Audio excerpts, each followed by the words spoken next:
अस्सलाम वालेकुम। मदरसे की एक मिडिल लेवल तालिब इल्म लड़की का इंतकाल हो गया। इसकी उम्र अभी बहुत थोड़ी थी और वो जवानी की दहलीज पर कदम रख ही रही थी कि वह फौत हो गई। इसका नाम नौफ था।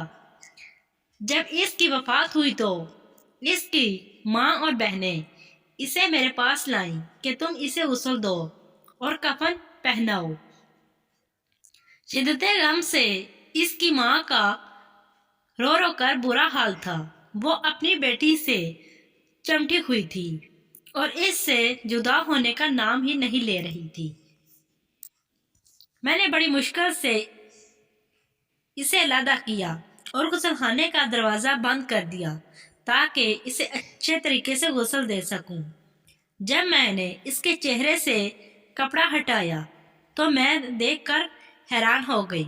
इसके चेहरे से नूर की शुआएं ऐसे उठ रही थी जैसे नजफ की खूब तेज रोशनी है।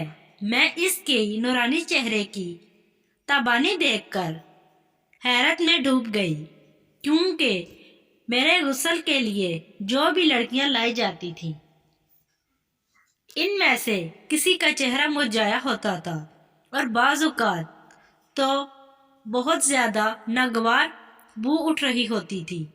मगर इस लड़की का तो मामला ही उल्ट था। इसका चेहरा तो रोशनी से धमक रहा था।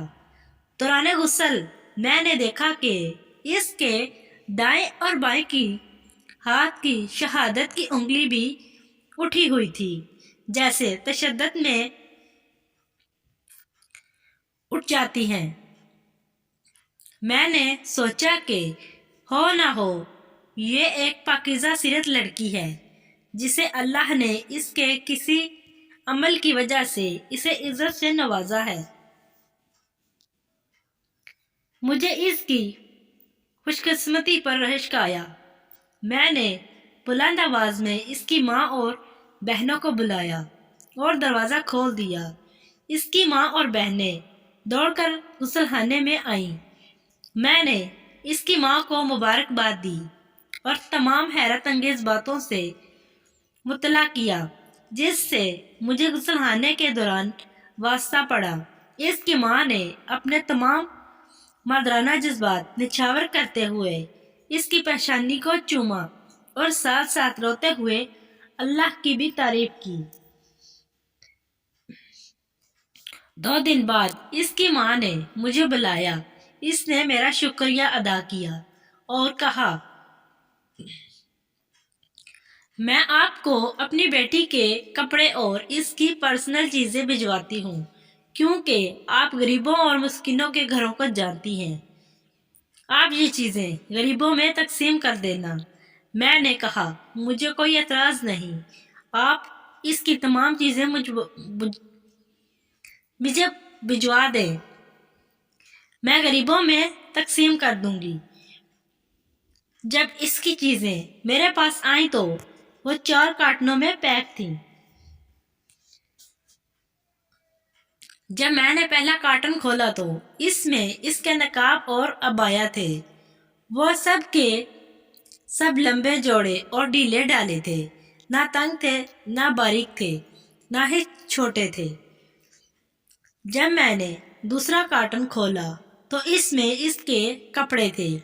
वो भी पूरे बाजुओं वाले, ढीले डाले और मुकम्मल जिस्म को ढांपने वाले थे और इंतहाई सादा थे और ना कोई लैस लगी हुई थी, ना वो बारीक थे कि जिस्म नजर आए। मैं जूं जूं कार्टन खोल रही थी, मेरी हैरत में इजाफा हो रहा था। एक कार्टन में इसका स्कूल का सामान था। इसमें एक डायरी थी जिसके अक्सर और आग खाली थे और एक कलम का डब्बा था। जब वो डब्बा खोला तो इसमें मसवाक थी। कार्टन बंद करने के बाद मैं जल्दी से अपने कपड़ों वाली अलमारी की तरफ गई। मैंने उसे खोला तो वो तमाम कपड़े निकाल कर बाहर फेंक दिए जो तंग, बारीक और छोटे थे, और फिर अपने आप से वादा कर लिया कि आज के बाद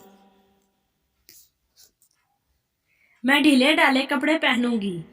जैसे ही یہ لڑکی پہنا کرتی تھی۔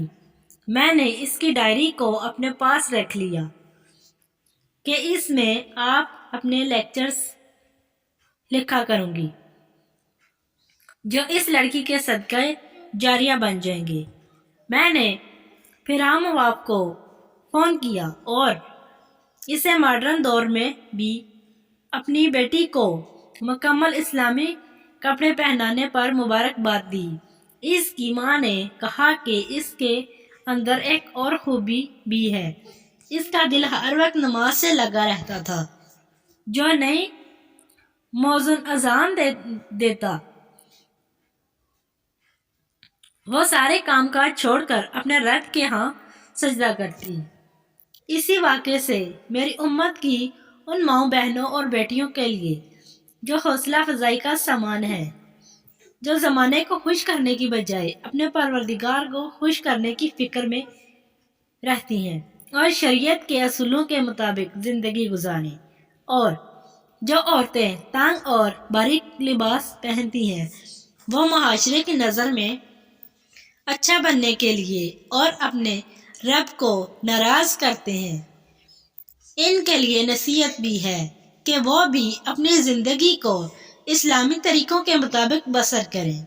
اس طرح اللہ بھی راضی ہو جائے گا اور آخرت بھی سنور جائے گی۔